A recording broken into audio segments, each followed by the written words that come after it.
Bueno, pues muy buenas noches a todos. Como siempre, les agradecemos su presencia en estas pláticas que organizamos pues para ustedes.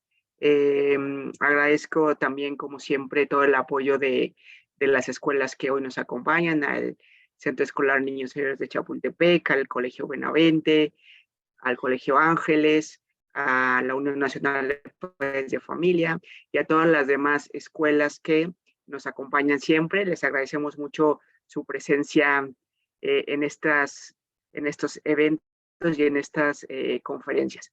El día de hoy nos acompaña el doctor Germán Maravilla. Él está ahora directamente desde Argentina. Yo no sabía la diferencia de horario, pero lo estamos desvelando un poco porque entiendo que ya son las 10 de la noche.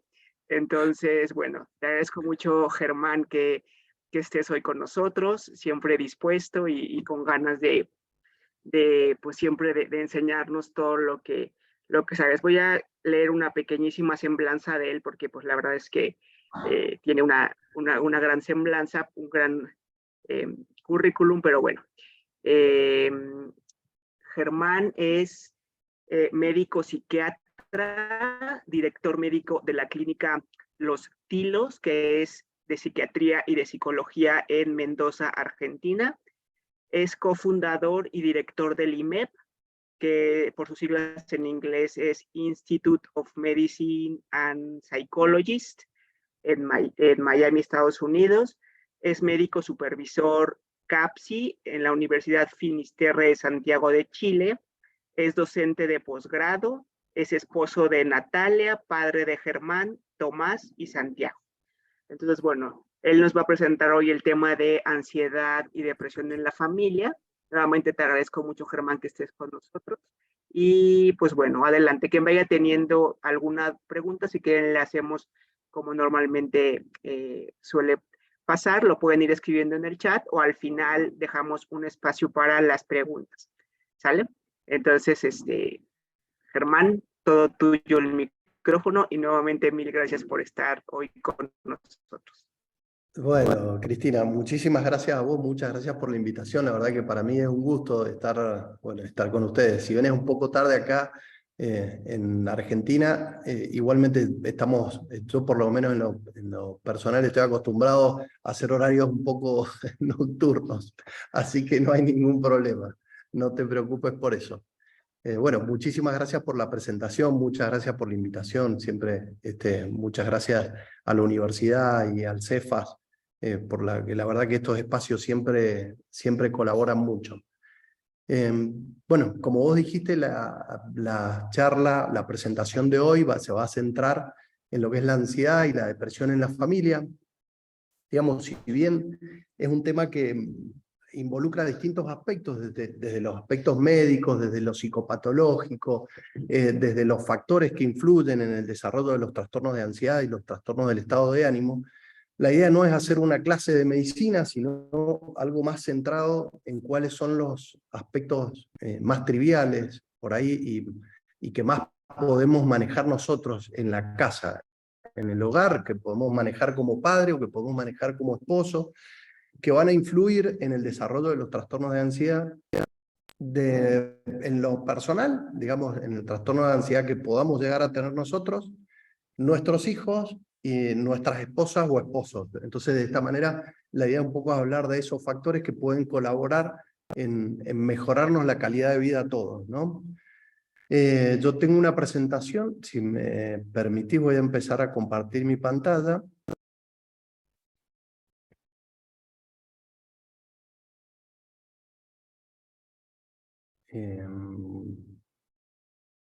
Ahí me imagino que la pueden ver bien, ¿cierto? Sí, ya se ve bien. Bueno, fantástico.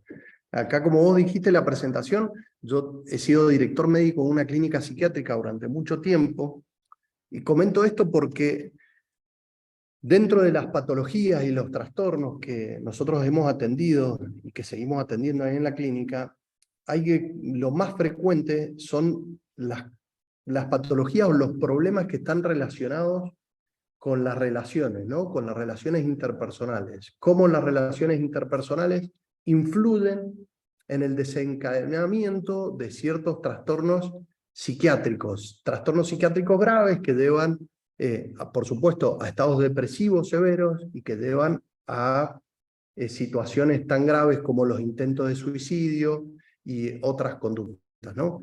Pero bueno, un poco hablar desde ese lugar, en la clínica como que hemos hecho siempre una gran parte de docencia hacia la familia, ¿no? Y de cómo tratar algunos factores que justamente tienen que ver con esto, ¿no? Con la ayuda que uno puede dar a la mejoría de todos estos trastornos, pero no desde lo farmacológico, sino desde lo vincular sobre todo, ¿sí? Bueno, les presento, esto es un poco de mi tierra, ¿no? Esto es Mendoza, es en Argentina. Es simplemente para que supieran de dónde soy, a dónde estoy. Yo estoy localizado en el oeste de la Argentina, una provincia predominantemente vitivinícola, conocida mucho por sus vinos, ¿no? A donde tenemos el Cerro Aconcagua, que es la montaña más alta de América. Entonces quizás han escuchado hablar, aunque sea del Cerro Aconcagua, bueno, esto está en Mendoza. Así que simplemente como para presentar un poco la provincia. Bueno, este es el temario, un poco lo que vamos a ir a hablar, lo que vamos a ir hablando. ¿Qué es un estado depresivo? ¿Qué es una depresión? Primero vamos a hacer una clasificación un poco más médica, digamos, una depresión versus lo que es una reacción depresiva. Vamos a hablar de la ansiedad y no vamos a entrar en detalle de los trastornos de la ansiedad, que son muchos desde el punto de vista médico, son varios. Simplemente vamos a tomar la ansiedad como un tema general. Después vamos a hablar de las emociones y la relación con el estado de ánimo, el impacto que tiene en el cerebro y cómo el cerebro puede ayudar a través de su funcionamiento a mejorar o a empeorar ciertas emociones y ciertos sentimientos a largo plazo. Y después las causas de ansiedad más frecuentes y la relación con los métodos de crianza y los estilos de comunicación, ¿sí? Por último, los estilos de crianza que colaboran y los que no colaboran con el desarrollo de la ansiedad y la depresión. Bueno, la depresión versus una reacción depresiva. La depresión es una entidad clínica que está definida, obviamente, por una serie de síntomas y signos que nos llevan al diagnóstico, pero está involucrado obviamente con el estado de ánimo, un estado de ánimo depresivo, una falta de interés por las actividades o pérdida de interés por las actividades, una alteración en el peso corporal, que puede ser en más o en menos, alteraciones en el sueño, donde pueden aparecer tanto insomnio como hipersomnia, y una serie de sentimientos involucrados que la mayor parte del tiempo se centran en la inutilidad y la culpabilidad o la falta de poder hacer cosas. También una disminución de la capacidad de pensar o concentrarse. Esto es la entidad clínica de depresión. No todas las depresiones son iguales, no todas las depresiones se manifiestan con todos estos síntomas que yo estoy mencionando. La reacción depresiva, por el contrario, justamente como la palabra lo dice, de reacción tiene más que ver con cuestiones emocionales, con situaciones, con vivencias que desencadenan episodios de ánimo de tipo depresivo. Hay síntomas similares a los de una depresión. La diferencia es que hay una relación temporal con algún episodio traumático o algún episodio que pueda desencadenar, digamos, que sea esperable que desencadene un trastorno depresivo. Y producto también puede ser producto de una disfunción del sistema familiar, una disfunción laboral o de otro tipo de situaciones. Y generalmente se resuelven con el tiempo, ¿sí? Entonces ahí son distintas entidades, clínicamente son muy parecidas y la gente las confunde mucho. Uno habla como de depresión cuando uno ve a una persona triste. Puede ser que sea producto de una depresión y puede ser producto de una reacción depresiva, pero es simplemente como para diferenciar un poco lo que es un estado depresivo de una reacción depresiva. Después, por otro lado, tenemos la ansiedad y sus trastornos. La ansiedad es una respuesta, digamos, tenemos dos tipos de ansiedad, la ansiedad que es normal y la ansiedad que es patológica. Nosotros vamos a hablar en general como término, en este caso, ¿no? Vamos a hablar como un sinónimo de ansiedad y estrés, lo vamos a usar como sinónimo, aunque no lo sean desde el punto de vista médico o psicopatológico, pero para no confundirnos, vamos a usarlos como sinónimos. Hay dos tipos de ansiedad. La ansiedad normal, como decíamos, es una respuesta emocional normal. O sea, todos sufrimos de ansiedad en algún momento. Significa congoja, aflicción, y es una emoción que es adaptativa. ¿Qué significa que sea adaptativa? Que nos prepara frente a un desafío o peligro, que puede ser actual o futuro. También está caracterizada por producir un malestar psicofísico, que puede producir turbación, inquietud, inseguridad, temor ante la vivencia de una amenaza inminente. Pero la característica es que es, como decíamos, adaptativa, o sea que nos prepara para enfrentar ciertos desafíos. Entonces, permite al individuo adoptar medidas para enfrentar una amenaza. La duración de la ansiedad está en relación a la magnitud y la resolución del problema que la desencadenó. Y se caracteriza obviamente por la sensación de aprensión difusa, desagradable, acompañada de síntomas que se llaman vegetativos, que tienen que ver con síntomas gástricos, de sudoración, de malestar. Pero lo que tenemos que saber es que es una sensación, es una respuesta adaptativa. Todos la sufrimos, es buena en ciertos niveles.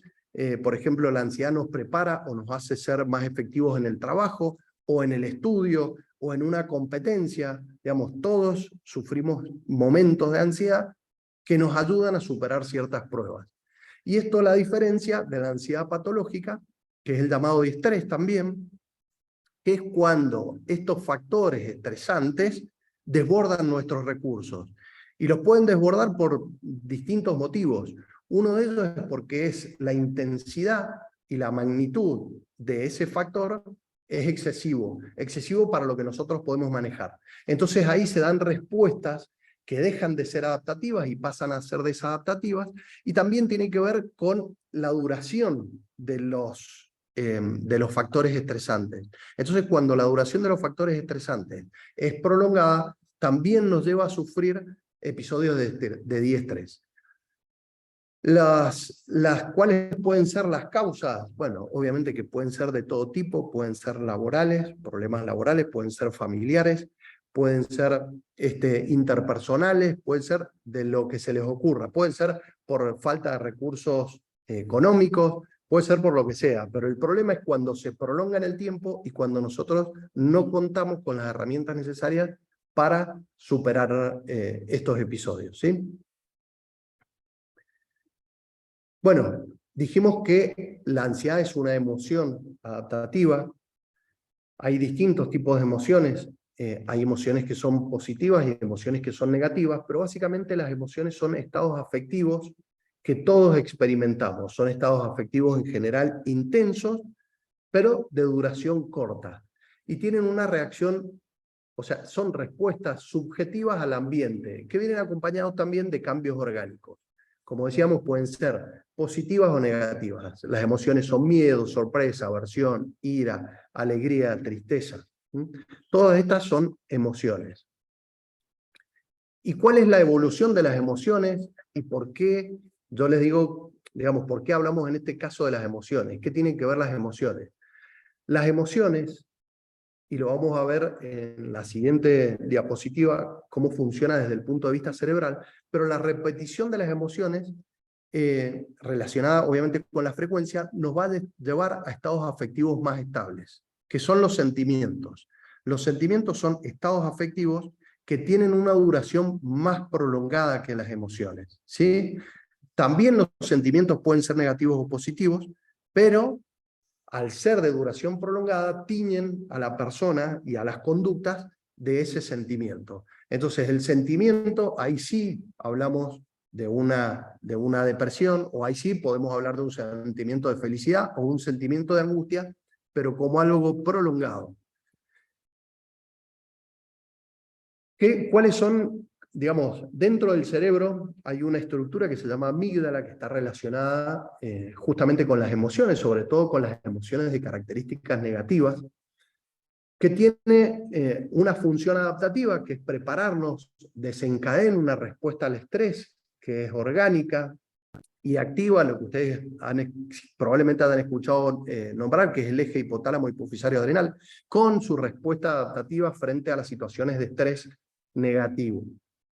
O sea que La amígdala de por sí es una estructura que nos ayuda a funcionar de forma adaptativa, pero tiene una retroalimentación con las regiones corticales, con la corteza orbital predominantemente.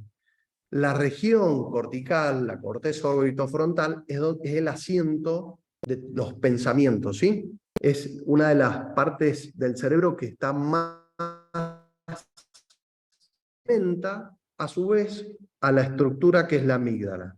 Entonces, si nosotros tenemos, por ejemplo, una reacción frente a una situación, supónganse, tenemos una situación familiar, puntual, me llevo mal con mi esposa o con mi esposo, eso va a desencadenar una respuesta de estrés que a su vez nos va a generar emociones y que a su vez esas emociones nos van a generar pensamientos negativos.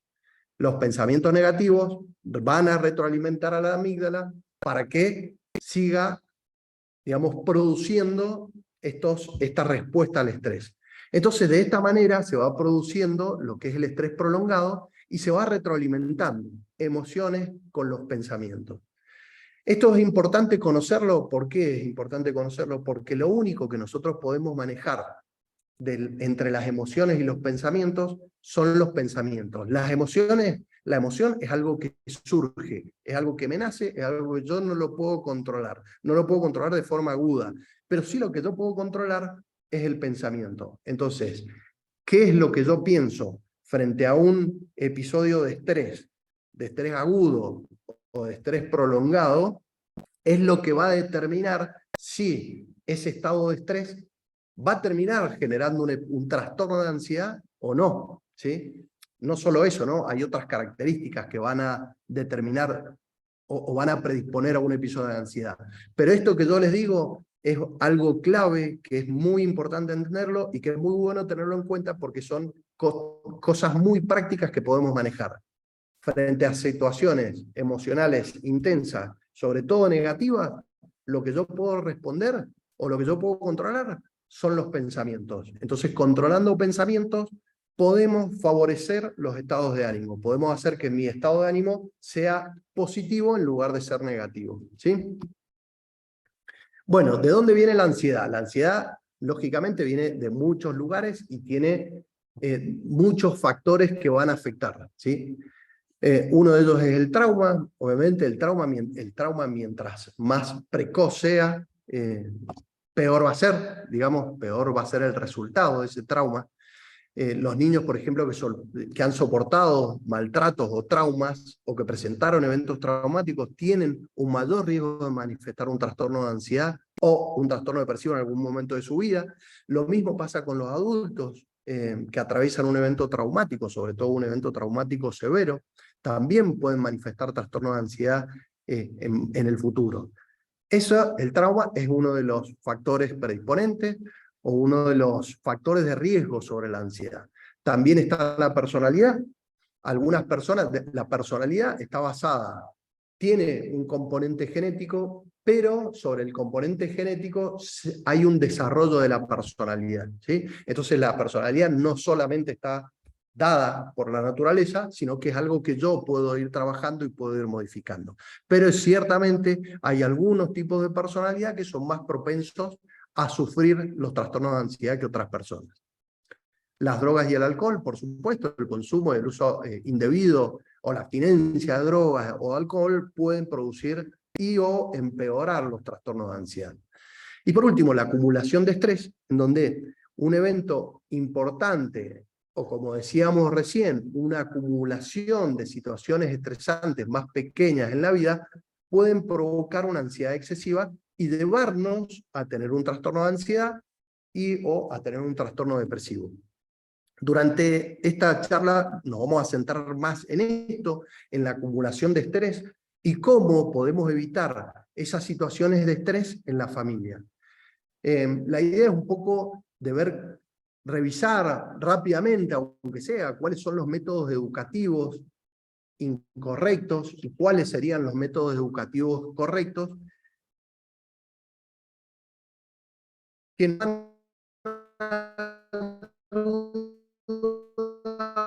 ayudar a tener una relación mejor en la familia, ¿sí? Entonces, un poco vamos a hablar de eso, vamos a ir revisando los métodos educativos y después cuáles son los métodos que nos van a ayudar a poner en práctica. Un momento que... Ahí estamos. Perdón. Bien. Bien, bueno, hablando un poco de los métodos educativos incorrectos. Vamos a hablar de un método educativo que ha sido, digamos, ha sido muy usado durante el último tiempo, sobre todo por una generación, la generación de personas que hoy tienen aproximadamente 80 años y quizá un poco más jóvenes también, pero se utilizaba mucho este método educativo, que era el de premio y castigo, ¿no? Pero esto es un método educativo que se ha visto a lo largo del tiempo que trae muchas consecuencias negativas, ¿sí? Muchas consecuencias negativas tanto para los chicos como para los padres y como para el sistema familiar. El castigo, por ejemplo, tiene un enfoque punitivo, autoritario, autocrático, ¿no? Pero el castigo lastima, duele, hace sentir mal a la persona. Por lo tanto, no ayuda a que nuestros hijos aprendan, ni, lo que es más importante, a autorregularse, ¿sí? En la educación lo que tenemos que hacer es ayudar a nuestros hijos a que sean autónomos, a prepararlos para la vida. Entonces, una de las características importantes desde el punto de vista emocional, es que aprendan a autorregularse. El castigo no ayuda, todo lo contrario, va en contra de esta autorregulación por parte de los niños. Entonces los niños no pueden aprender a gestionar sus emociones de forma adecuada. Algunos padres sienten que de esta manera pueden tener el control de la situación.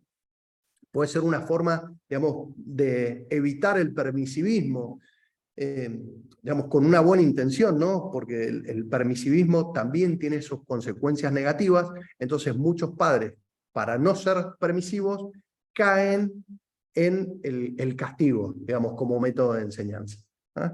Pero tengan en cuenta que el castigo en general, digamos, si bien puede generar algunas conductas que son positivas, pero funciona a corto plazo. Y en la mayoría de los casos tiene consecuencias negativas, ¿sí? Los premios también se utilizan en un paradigma educativo permisivo. Es una forma de convencer al niño a que haga lo que los padres quieren, ¿sí? Entonces, en estos dos modelos, el adulto es el centro de la relación, ¿sí? Y en el caso de la educación, si bien los padres tenemos un rol preponderante e indiscutible, pero no somos el centro de la relación, ¿no? Hay una relación que es de ida y vuelta. Bueno, ¿cuáles son las consecuencias del castigo? ¿Ah? Y esto obviamente que va a depender, las consecuencias del castigo también va a depender mucho de las personalidades de los chicos, ¿sí? Sobre las cuales se apliquen este método de enseñanza. Uno de ellos es el resentimiento, en donde los chicos ven esto como injusto, no puedo confiar en los adultos, ¿ah? Y este es el pensamiento que está involucrado con el resentimiento. O la rebeldía, hoy yo hago esto, pero después yo voy a hacer lo que quiera, ¿ah? Respondo a un pedido autoritario, pero después me rebelo contra eso y termino haciendo lo que quiero. También puede generar revancha en los hijos. Bueno, esto lo tengo que hacer ahora, pero después me la van a pagar, después van a ver lo que hago yo. Y también en chicos que son más vulnerables quizá, producen un retraimiento, ¿sí? Son chicos que tienden a evitar situaciones, entonces la próxima vez no me van a agarrar. Y pueden producir una baja autoestima con pensamientos que son negativos. Soy una mala persona, por esto merezco un castigo.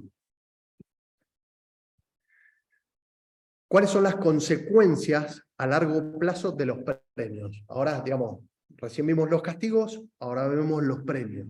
Digamos, ¿cuál es el problema de los premios? Uno de los problemas es que con esto queremos condicionar el comportamiento del niño en función de lo que el adulto piensa. Y esto tiene que ver, obviamente, con las teorías del condicionamiento de la conducta, Vos haces esto y yo te doy esto. Entonces, el adulto pretende que el chico aprenda por un método de condicionamiento conductual. Entonces, ¿qué pasa con el chico? El chico se termina preocupando más por la recompensa que va a tener que por la conducta. No se centra tanto, no estamos centrados en el por qué tengo que hacer las cosas, sino en lo que voy a recibir. Entonces termina siendo una conducta manipuladora. Negocio lo que quiero conseguir. Si quiero conseguir algo, entonces tengo que entrar en una negociación. Esto genera autointerés, porque los chicos se vuelven absolutamente pendientes y solamente pendientes de sus necesidades. ¿Ah? No les enseña a pensar en los demás, a cuáles son las necesidades de un sistema familiar, sino que lo único que piensan es, yo hago algo, obtengo otra cosa. ¿Sí? Se centra en el resultado y no el proceso, en el cómo lo hizo, en cuáles son las capacidades del chico, y crea también una relación absolutamente asimétrica, digamos, una relación de arriba a abajo. Vos hacés, yo te doy. Vos no hacés, yo no te doy. ¿Sí? Y termina produciendo una situación de egocentrismo. ¿Qué me van a dar a cambio de lo que yo hago? Yo tengo, si quieren que haga algo, me tienen, me deben dar algo. Entonces siempre tengo que, como padre, tener algo para que mi hijo haga lo que yo quiero. ¿Sí? Y este modelo va en contra del desarrollo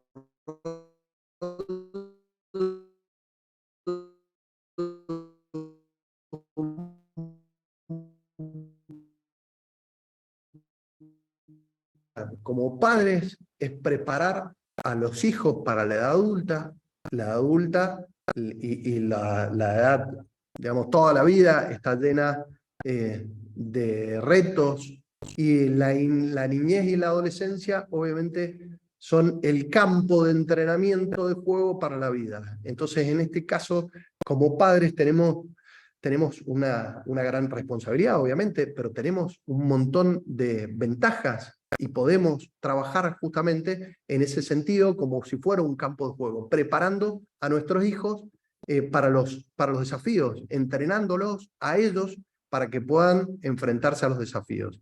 Entonces, las acciones que tomemos hoy como padres van a alejar o van a acercar a nuestros hijos en esta meta, en que ellos sean autónomos, en que ellos se puedan valer por ellos mismos. Entonces es algo que tenemos que ir reevaluando permanentemente. ¿Qué método de educación estoy adoptando? ¿Sí? ¿Y qué es lo que debería ir corrigiendo en el método de educación que estoy adoptando para ser eficaz en esta tarea? Obviamente que el método de educación y cómo adopto ese método de educación va a tener mucho que ver con la edad que tengan mis hijos. No es lo mismo a los 2 años, a los 3 años, como a los 15 o a los 20, ¿no? Entonces tenemos que ir teniendo cierta flexibilidad para ir adaptando el estilo educativo en base a la edad que tengan nuestros hijos. Bien. Digamos, la autoridad. La autoridad es la facultad o el derecho de mandar o gobernar a personas que están subordinadas. ¿Sí? Esto de por sí no es algo negativo, la autoridad, pero sí es cierto que la sociedad ha sido más autocrática y se ha regido por una regla de poder, de dominar, de obedecer, de castigo, de alabanza, ¿sí? De escuchar y callar, y de hacer las cosas porque yo las digo. Y este sistema, esta sociedad autocrática, también ha tenido o se ha visto influenciada la educación, que también ha habido una educación de alguna manera autocrática por parte de algunos padres, ¿no? La idea de esto es un poco repensar en qué modelo de educación nos estamos manejando justamente para ver qué es lo que tenemos que readaptar. Y la otra es la sociedad democrática, en donde se da por el liderazgo. El liderazgo es la capacidad que tiene una persona de influir, de motivar, de organizar y de llevar a cabo acciones para lograr sus fines y objetivos que involucran a personas y grupos en un marco de valores. Entonces, lo que tenemos que promover es justamente un estilo de liderazgo y un estilo educativo que sea más democrático con los hijos. No quiere decir que tenemos que someter a discusión absolutamente todas las decisiones que vamos a tomar, eso lo tenemos que hacer los padres, pero sí que tenemos que hacer partícipes a los hijos de ver ¿Por qué? Porque yo tengo que influenciar positivamente en mi hijo. Yo no le puedo querer imponer mis ideas, sino le tengo que transmitir qué es lo que es bueno para él, en definitiva, ¿no? Bueno, esta es un poco la visión de la educación democrática y cuáles son los objetivos y en qué ayuda la educación democrática. Desarrollar el sentido de pertenencia, desarrollar el sentimiento social, entrenar la cooperación. Entonces, los padres efectivos son los que hacen estas cosas. Entrenamos el sentido de pertenencia, desarrollamos el sentimiento social y entrenamos la cooperación. El sentido de pertenencia tiene dos pilares: sentirse reconocido por un lado, encontrando un lugar en el mundo, entonces me siento amado, y la otra es sentirme importante, ¿sí? El sentimiento social tiene que ver con desarrollar el interés por el otro, el ser empático, el ser generoso. Esta es una habilidad innata que tenemos los seres humanos, pero se tiene que ir fortaleciendo para que no se pierda. Si no la fortalecemos, esta habilidad la vamos perdiendo.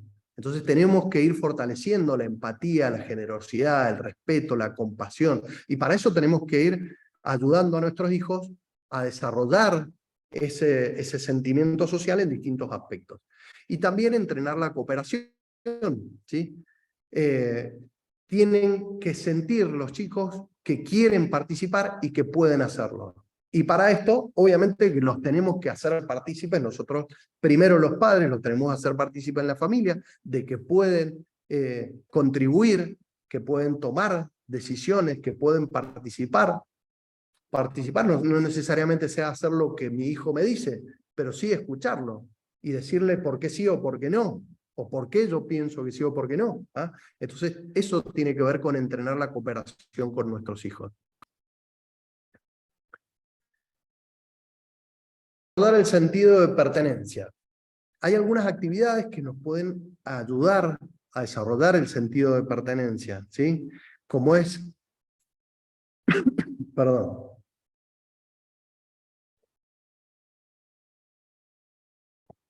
como es el compartir.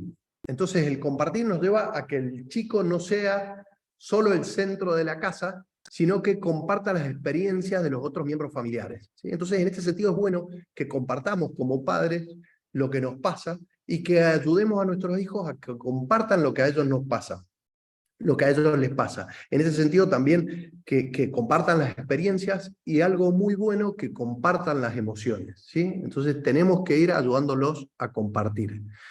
Consultar, pedir consejos a los otros miembros de la familia. ¿Qué se les ocurre hacer? Desde cosas mínimas, como qué podemos comer si es un chico chico, qué te parece que comamos, ayúdame a definir, ayúdame a planear el almuerzo. Esto hace sentir a ese chico que lo hace sentir validado, lo refuerzo, le genera autoestima. Entonces eso, que es consultar, que es pedir ayuda, ¿no? El pedir ayuda también favorece el sentido de contribución por el sistema familiar.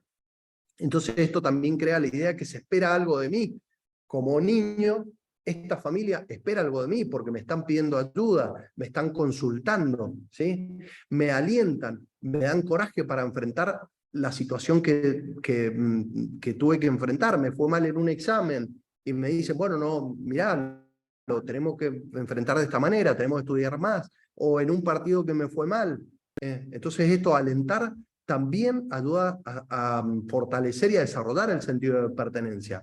Insistir en las actividades a pesar de que los resultados no sean esperados. Esto también tenemos que alentar. Mirá, no era lo que vos esperabas, no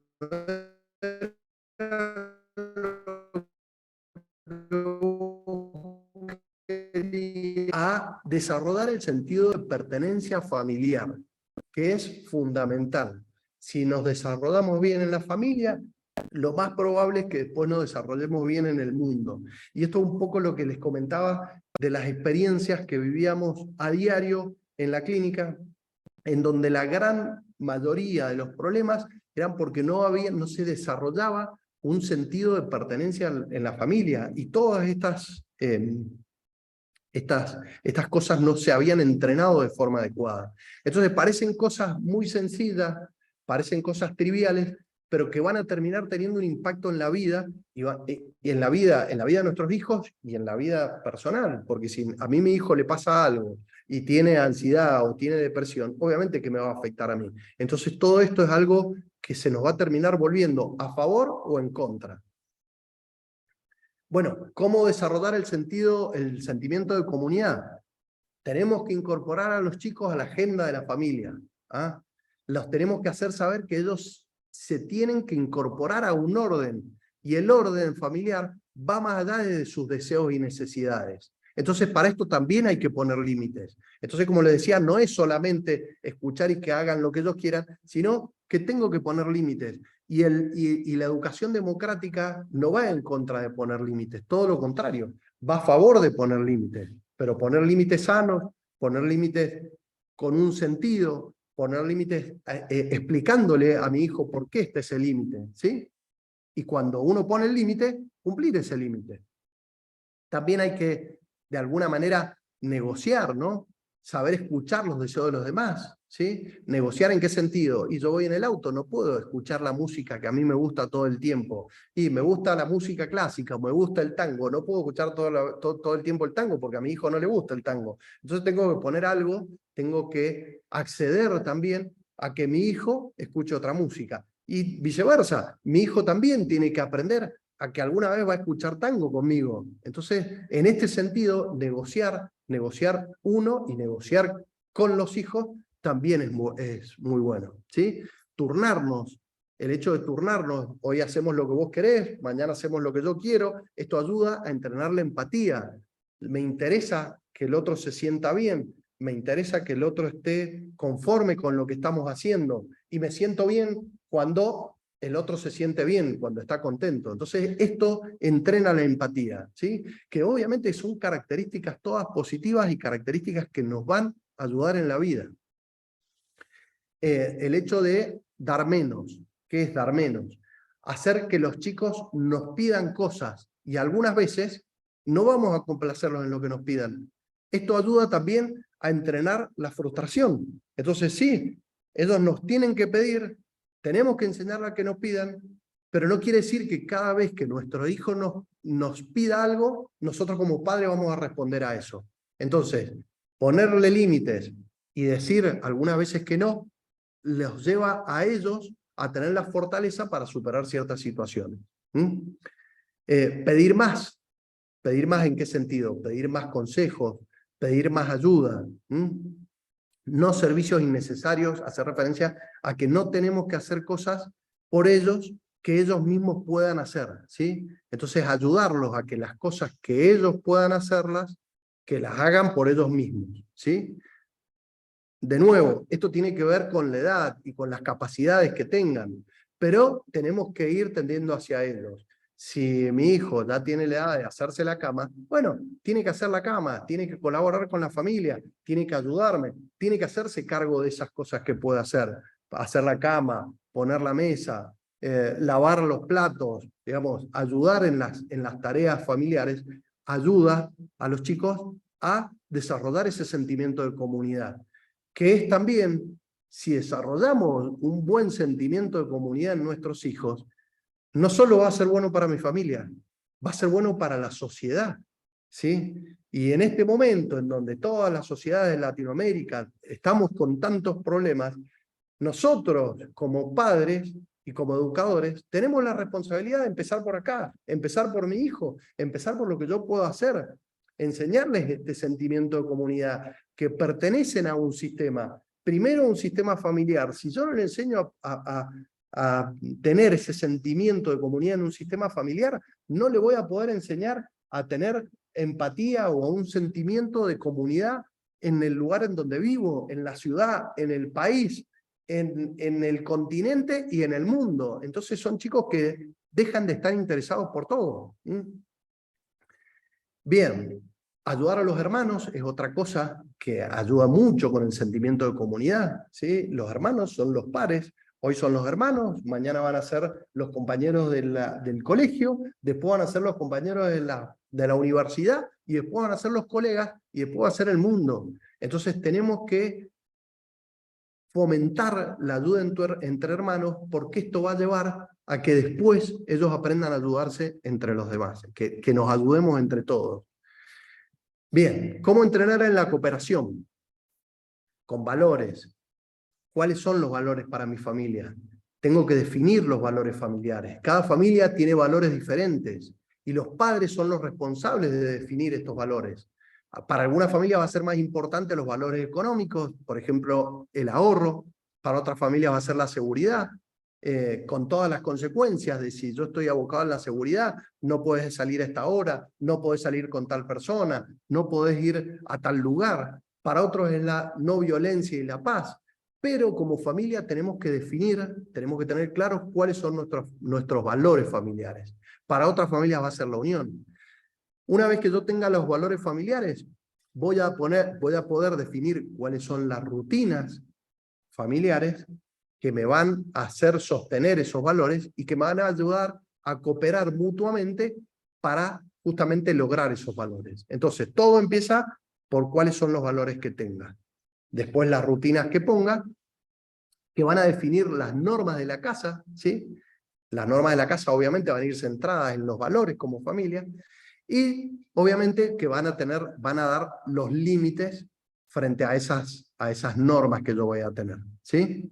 Entonces se intenta enseñar a los niños la relación que hay entre un acto equivocado y sus consecuencias. Perdón, esa es la consecuencia lógica. La relación que hay entre un acto equivocado predominantemente, y las consecuencias que tiene ese acto, que también es algo que tienen que ir aprendiendo. Mirá, vos no cumplís con las normas familiares, y bueno, hay una consecuencia frente a ese no cumplimiento. Lo mismo que el día de mañana les va a pasar cuando vayan a bailar, si no respetan, mirá, tomaste, está la policía, vas a tener sanciones. Vas a tener sanciones por la policía, vas a tener sanciones por la familia, vas a tener sanciones, etc. Pero tienen que ir aprendiendo a que hay valores, rutinas, límites y consecuencias frente a la violación de esos límites. Bien. Conexión y pertenencia. Esta es una frase de Jen Nelson, que es una de las referentes mundiales en la disciplina de psicología positiva. Dice: pertenecer es la primera meta que todo ser humano persigue al nacer. Se ha demostrado que cuando los hijos sienten esa conexión, están más dispuestos a comportarse mejor, ¿sí? Entonces, cuando el ser humano siente apego con otro ser humano, la relación fluye mucho mejor, la relación es más fácil. Obviamente, esta conexión tiene que ver con todo, empezando por la relación padre-hijo. Pero, obviamente, también influye en el matrimonio, ¿no? En la relación que yo tengo con mi esposa, en la relación que tengo con mi hijo y en la relación que tengo con mis padres, ¿sí? Pero todo tiene que ver con la pertenencia a mi matrimonio, la pertenencia a mi familia, la pertenencia a mi comunidad, la pertenencia a distintas cosas, ¿sí? Bien, conexión y vínculo. En un estudio se les preguntó a los chicos qué era para ellos la conexión, ¿ah? Y lo que dijeron los chicos es esto: es la creencia por parte de los hijos que sus padres están muy interesados en ellos como personas, ¿sí? Bueno, es gracioso, ¿no? Pero la conexión tiene que partir de la creencia de que el adulto, o de que esa persona, adulto o par, está interesado por mí, ¿sí? Si no, no hay conexión, no puede haber conexión. Si yo no siento el interés de mi esposa, si yo no siento el interés de mi hijo, y si mi hijo no siente mi interés hacia él como padre, no se va a sentir conectado conmigo. Entonces, saber que soy importante para el otro y que el otro está interesado en mí es clave para la conexión. Cuando a los padres se les pregunta si les interesan los hijos, obviamente que la respuesta de todos los padres es sí, sí me interesan mis hijos. El tema es saber si tus hijos están recibiendo ese mensaje, ¿sí? Entonces, acá es importante que nos aseguremos que no hay interferencias, ¿ah? Es donde tenemos que evaluar los métodos que estamos utilizando para educar. ¿Mis hijos están recibiendo el mensaje que yo les quiero dar o están recibiendo otro mensaje? Si yo tengo señales o indicios de que mis hijos están recibiendo otro mensaje, bueno, algo tengo que hacer para poder cambiar eso. Bien, la educación emocional. La educación emocional tiene distintos puntos, es clave, tiene que ver con las reacciones, tiene que ver, como les dije, a su vez con el desarrollo a largo plazo de sentimientos, ¿sí?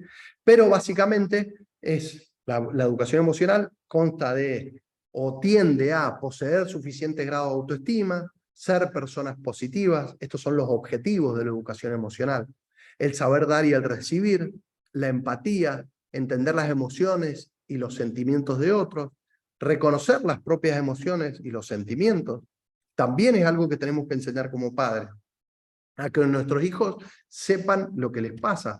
Sobre todo cuando son chicos, nuestros hijos muchas veces no saben lo que les pasa, no saben por qué están mal. Entonces tenemos que ayudarlos a ellos a descubrir qué emociones tienen, ¿ah? Y a reconocer qué es lo que les está pasando. Ser capaz de expresar los sentimientos positivos como los negativos. Y esto también tiene que ver con un estilo educativo que anteriormente estaba muy difundido, que era un poco reprimir las emociones, sobre todo en el caso de los varones, reprimíamos emociones. Mirá, vos sos hombre, no podés llorar, no tenés que llorar, te tenés que aguantar estas cosas. Eso claramente es un error. Los varones, como cualquier ser humano, tenemos la necesidad de ponernos mal, tenemos la necesidad de estar tristes, tenemos la necesidad, tenemos el derecho, tenemos todo. Entonces también ayudarlos a que nuestros hijos expresen esos sentimientos, que son normales. Ser capaz de controlar los sentimientos, saber cómo controlar esos sentimientos. También fomentar la motivación, la ilusión, el interés, bueno, etcétera. Bueno, Daniel Goleman, que es uno de los referentes de la inteligencia emocional, fue quien empezó un poco a desarrollar la teoría de la inteligencia emocional, la definió como un conjunto de habilidades que sirven para expresar y controlar los sentimientos de la manera más adecuada en el terreno personal y social. Entonces, esto es algo realmente clave. El desarrollo emocional, que es un tema, realmente es un tema muy, muy grande, que no lo vamos a abarcar en este momento, pero es un tema clave, el desarrollo emocional. Y ahora vamos a empezar a hablar un poco de la comunicación como factor estrés, o la no comunicación, digamos. Que esto, la comunicación y la no comunicación, se puede dar entre distintos miembros de la familia, como se puede dar entre distintos miembros de cualquier sociedad, ¿no? Si es del trabajo, etc. Pero la no comunicación es un factor de estrés, ¿sí? La mala comunicación afecta distintos aspectos de la persona. La comunicación es la vía de intercambio de ideas, de sentimientos, de pensamientos, de emociones. Expresamos necesidades, expresamos acuerdos o desacuerdos, ¿sí? Y obviamente que la comunicación tiene dos vías principales, que es la comunicación verbal y la comunicación no verbal o paraverbal, ¿sí? No solo es qué es lo que digo, sino cómo lo digo. Entonces, la comunicación abarca esos dos aspectos.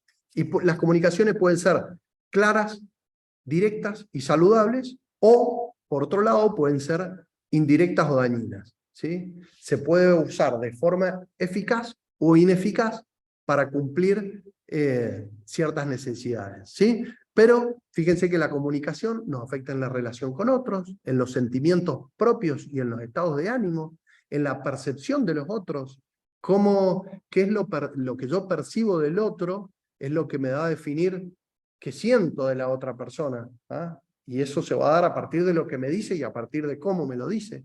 Me va a afectar también en la autoestima, sobre todo si yo soy chico y me viven dando una comunicación verbal o paraverbal equivocada, yo voy a terminar sintiendo algo quizá distinto a lo que me quieren decir, ¿no? Pero es un mensaje.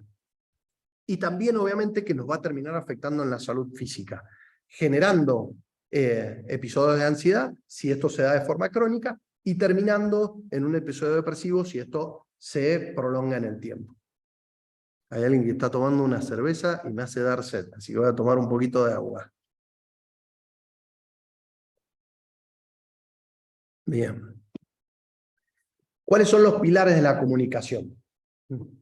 La comunicación tiene 4 pilares fundamentales, que es la intención, la interpretación, la verdad y la opinión. ¿Sí? A ver, tenemos que tener las mejores intenciones, y no solo tener la mejor intención, sino utilizar de forma adecuada las formas en que nos comunicamos. Y por ahí esto suele ser lo más difícil. Digamos, es más fácil decir lo que quiero que decir las cosas de la manera que quiero. Y esto, bueno, son cosas que lógicamente tenemos que ir entrenando todos fallamos en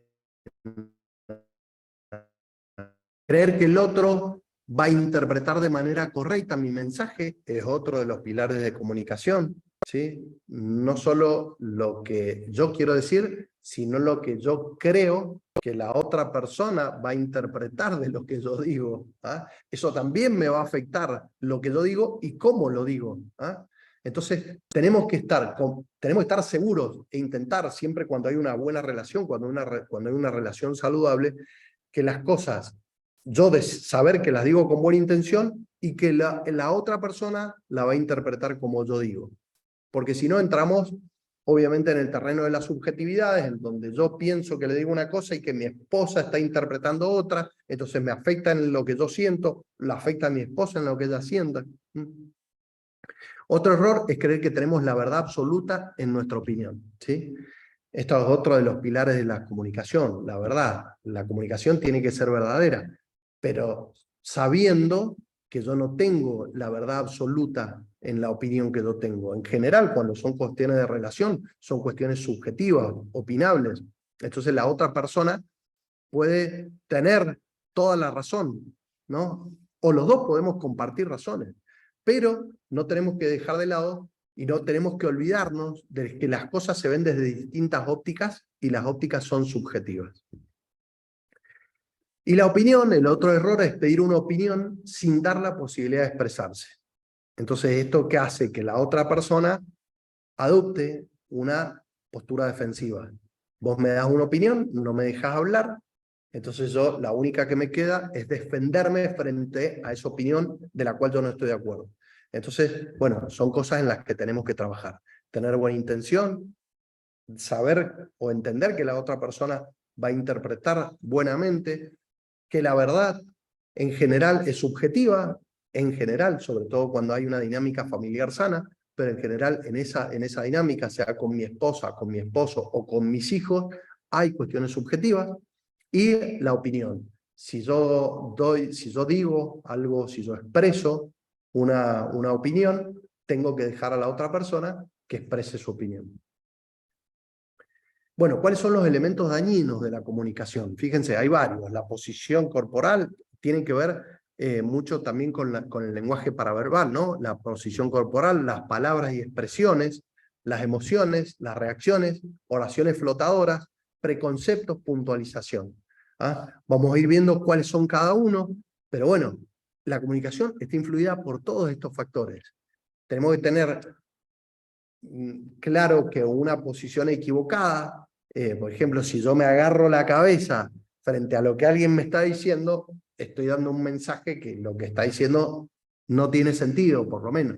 Entonces, bueno, eso, si uno se refrega la cara, se agarra la cabeza, se tapa los ojos, se muerde la mano, digamos, son todos señales que estamos dando.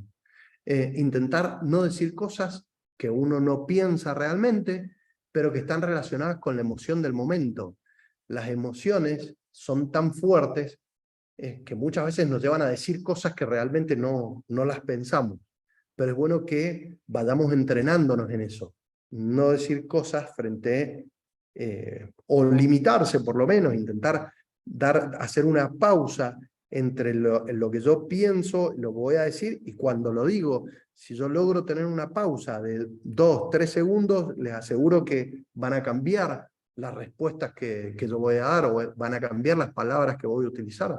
Eso me va a llevar a una comunicación más sana, me va a llevar a un ambiente matrimonial más sano, me va a llevar a un ambiente familiar más sano, y me va a llevar a que decimos son dolorosas para la otra persona. Las palabras abren espacios emocionales. Si cambiamos las palabras, podemos cambiar el estado anímico de la otra persona de forma positiva o de forma negativa. Entonces, hay palabras que generan mayor relajación, ¿sí? Y hay otras palabras que generan mayor ansiedad. Entonces, tenemos que intentar también hablar de las posibilidades en lugar de las imposibilidades y medir las reacciones ante determinados eventos. Cuando mis reacciones no coinciden con mis palabras, el mensaje es disonante para la otra persona, ¿sí? Lo puedo decir, no sé, me gustó la comida, o qué rica estaba la comida, o sí, la verdad que estaba rica la comida. Entonces yo estoy como que estoy dando un doble mensaje. Entonces esas son mensajes disonantes, ¿no? Entonces es importante dar un mensaje claro, el cómo lo digo, las palabras que utilizo, cuáles son mis reacciones. Entonces todo eso tiene que ver en un mensaje que sea claro, que no sea disonante, ¿sí?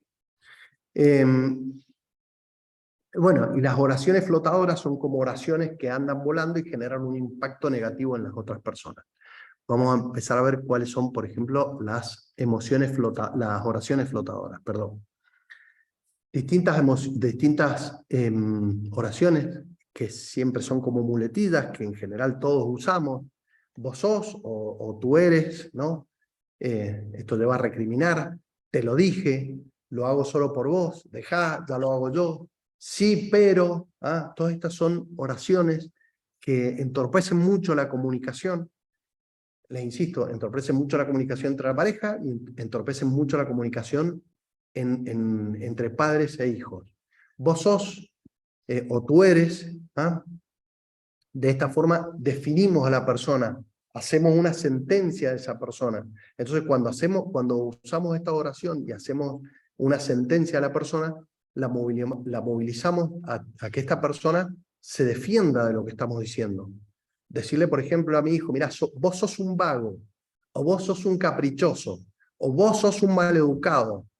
En general, sobre todo, utilizamos términos negativos atrás de esto. No le decimos, vos sos un amor, no, le decimos vos sos, cualquier término que sea de alguna forma descalificativo.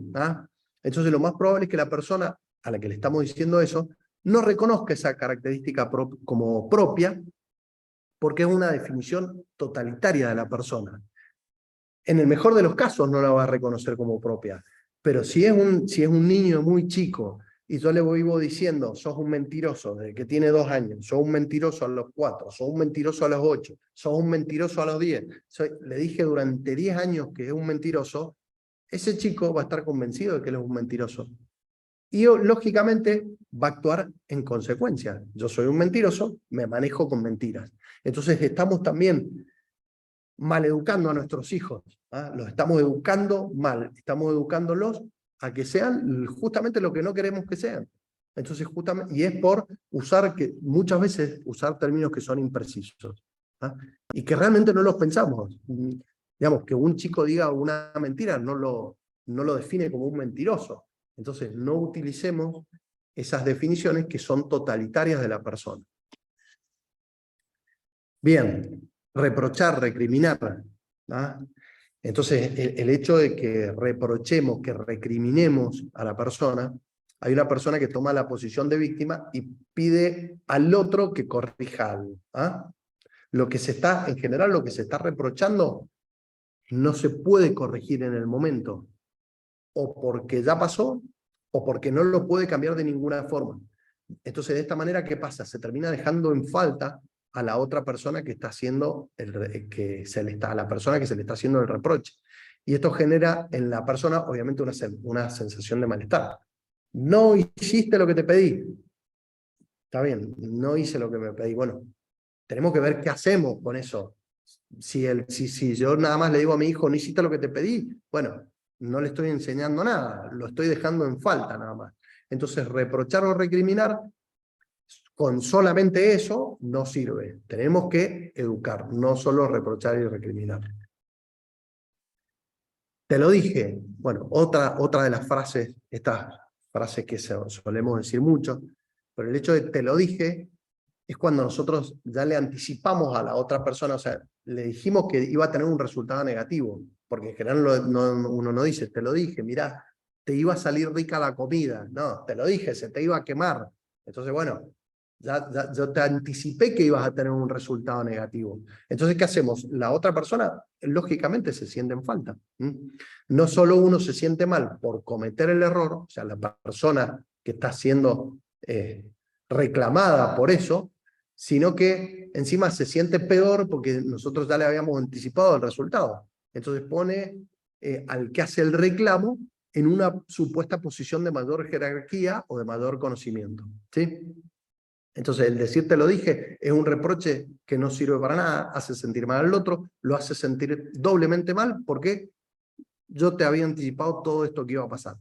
Lógicamente, la consecuencia es, la otra persona se irrita, la otra persona tomó una posición defensiva. Ahora, todo esto que estamos hablando tiene que ver con una repetición sistemática de todas estas cosas. Digamos, si alguna vez uno dice te lo dije a tu hijo, no pasa nada. El problema es cuando toda la vida decimos te lo dije, cuando toda la vida damos sermones, cuando toda la vida decimos alguna de estas frases, cuando todo el tiempo decimos esta frase, eso se convierte en ¿qué? En un factor de estrés permanente y prolongado, que dependiendo de cómo sea la persona, es cómo va a reaccionar frente a eso, ¿no? Después, sermonear. Sermonear, digamos, dar sermones. Yo te digo lo que hay que hacer y te lo digo desde una posición moral, desde lo que debe ser, desde una posición religiosa. Entonces la persona toma una postura de superioridad. ¿Ah? ¿Y qué hacemos? Terminamos descalificando o criticando a la persona. Yo voy a decirte cómo deberían ser las cosas. Yo te voy a decir cómo tenés que hacer las cosas. ¿Ah? O yo te voy a decir lo que corresponde hacer. Esto fácilmente puede llevar a que la otra persona se rebele contra lo que se está diciendo. Y además, si yo le digo a una persona, yo voy a decirte cómo tenés que hacer las cosas, es porque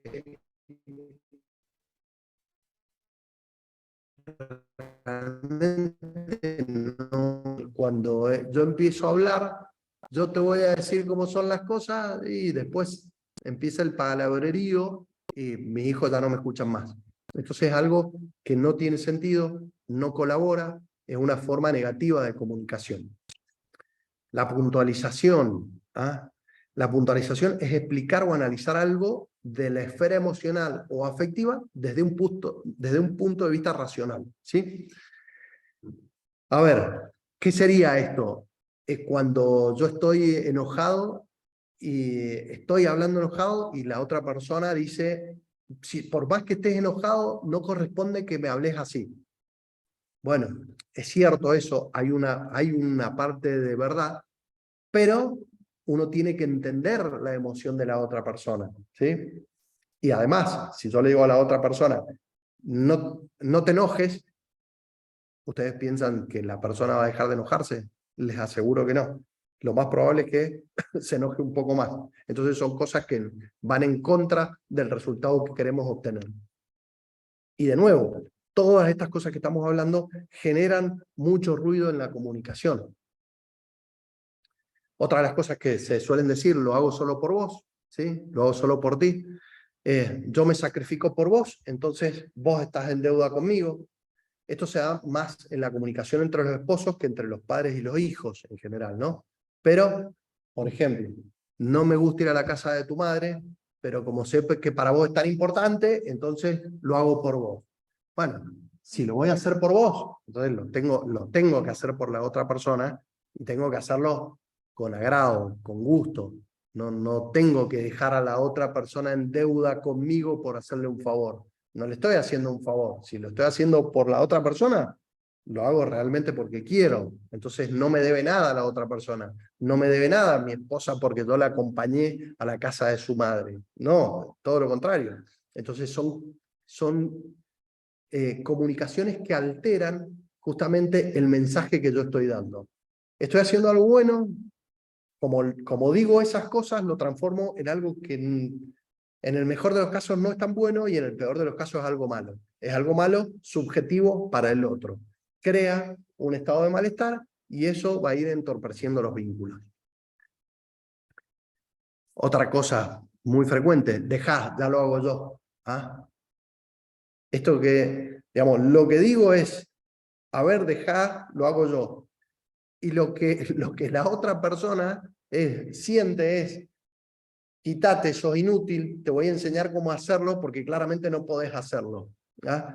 Entonces transmite la idea de que la persona no es capaz de hacer lo que yo le voy a solucionar. Yo le estoy descalificando la acción de la otra persona, que por ahí tenía la mejor de las intenciones, estaba queriendo hacer algo bueno, no era como yo lo quería, entonces yo le digo, no, no lo hagas, ya lo hago yo. Bueno, eso obviamente que rompe con todo, ¿no me entienden? Rompe con la comunicación, rompe con el vínculo, genera emociones negativas en la otra persona. Por más que se diga con buen modo, es descalificadora. Es una frase que no tenemos que usar y es una frase que lógicamente termina con las buenas intenciones. ¿Sí? Bueno, la otra de las frases, sí pero. Sí, pero, ¿qué es esto? Primero te felicito, después te descalifico. Entonces acá hay un mensaje que es equivocado. En la primera etapa, reconozco, valoro una conducta. En la segunda etapa digo, no es suficiente lo que hiciste, podrías haberlo hecho distinto. Entonces, primero ilusiono a la persona, después la rebajo. Esto genera frustración, desconcierto, desilusión. Puede llevar a que la persona se rebele contra eso y abandone los intentos de hacer lo que estaba haciendo, ¿no? Entonces es un mensaje que es muy poco claro, lleva a la persona a no saber qué es lo que se espera. ¿Es sí o es no? ¿Está bien o está mal? Digamos, damos un mensaje que es muy confuso.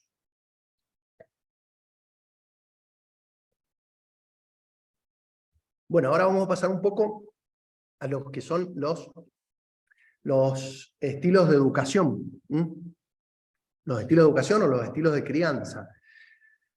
Digamos, acá vamos a ver un eje, en el eje vertical está la amabilidad, en el eje horizontal está la firmeza. Vamos, alta amabilidad, baja firmeza o alta firmeza.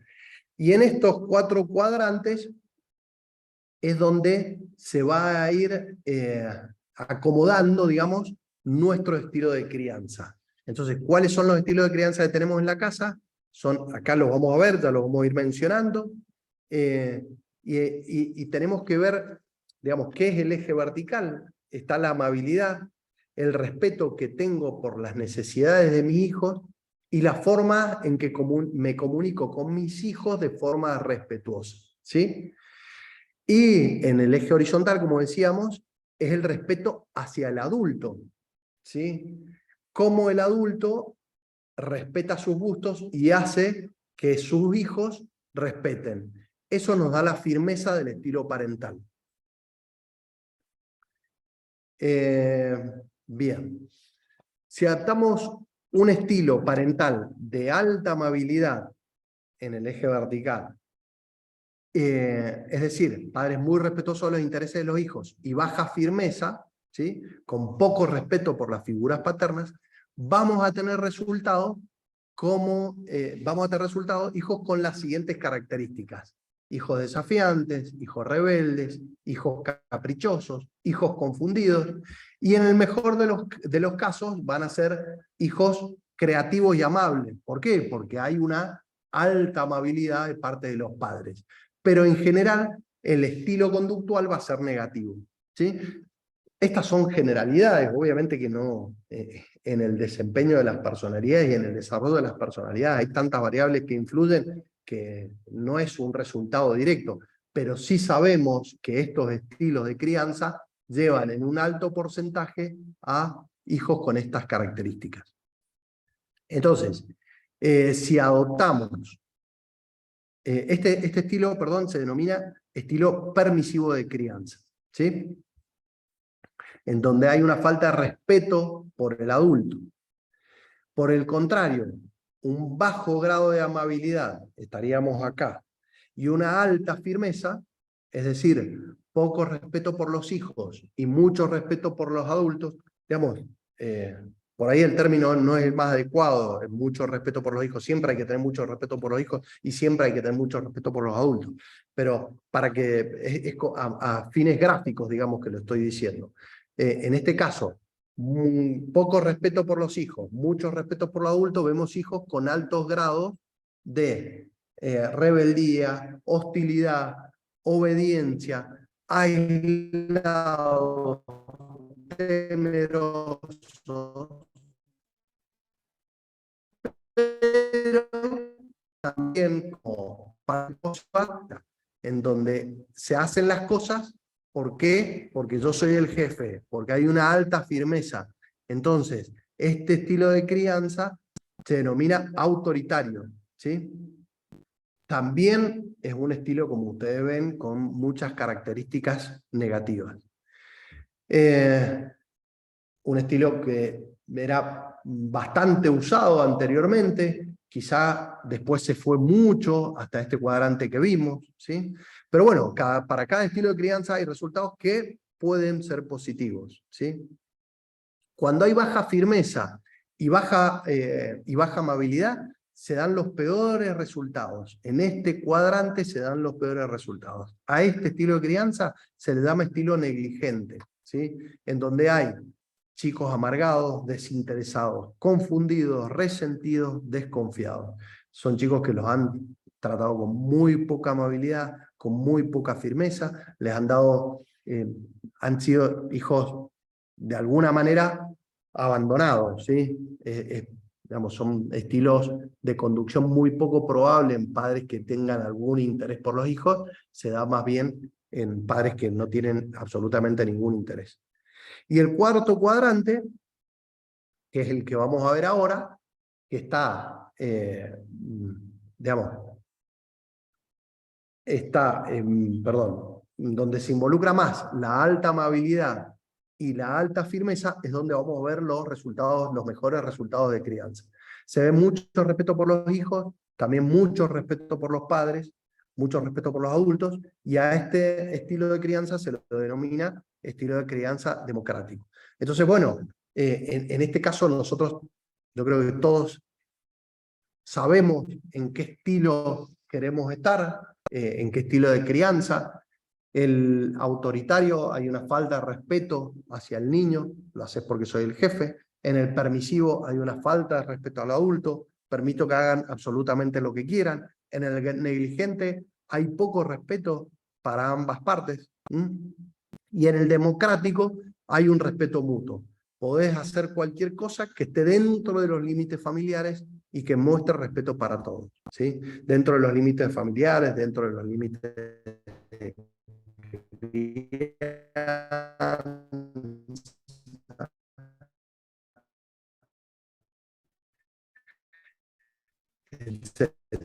otros factores que influyen, otras fuentes de ansiedad.